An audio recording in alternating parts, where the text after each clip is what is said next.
સોમનાથ પવિત્ર ત્રિવેણી સંગમ નર્મદામાં આજે રાજ્યના પૂર્વ મુખ્યમંત્રી સ્વર્ગસ્થ વિજયભાઈ રૂપાણીના અસ્થિ વિસર્જન પવિત્ર વેદ મંત્રોચ્ચાર સાથે કરવામાં આવ્યા। સોમનાથ પવિત્ર ત્રિવેણી સંગમ નદીમાં આજે રાજ્યના પૂર્વ મુખ્યમંત્રી અને સ્વર્ગસ્થ વિજયભાઈ રૂપાણીના અસ્થિ વિસર્જન પવિત્ર વેદ મંત્રોચ્ચાર સાથે કરવામાં આવ્યા।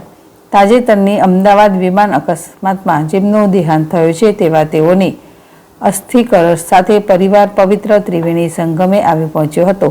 ત્રિવેણી સંગમ સામે આવેલ શારદા મઠ યજ્ઞશાળા ખાતે તેના પરિવારે અસ્થિ પૂજન કર્યું હતું, જે પ્રભાસ તીર્થના પંડિત વિક્રાંત પાઠકે કરાવ્યું હતું। આ પૂજન સમયે રાજકોટના નીતિન ભારદ્વાજ, ધનસુખ ભંડેરી, વિજયભાઈ, સમગ્ર પરિવાર, ઉદયભાઈ શાહ સહિત સૌએ શ્રદ્ધાંજલિ અર્પી હતી। ત્યારબાદ પવિત્ર ત્રિવેણી સંગમના જળમાં અસ્થિનું પવિત્ર વેદ મંત્રોચ્ચાર સાથે વિસર્જન કરવામાં આવેલ હતું। ત્યારબાદ સોમનાથ ત્રિવેણી ઘાટે સોમપુરા બ્રાહ્મણ સમાજ તથા સોમનાથ ટ્રસ્ટ તરફથી શોક મંત્રોચ્ચાર કર્યા હતા અને શ્રદ્ધાંજલિ અર્પણ કરવામાં આવી હતી। તેવી જ રીતે સમગ્ર પરિવારે વિજયભાઈ રૂપાણીના આત્માને શાંતિ અર્થે સોમનાથ મંદિરમાં પૂજન અર્ચન કર્યા હતા।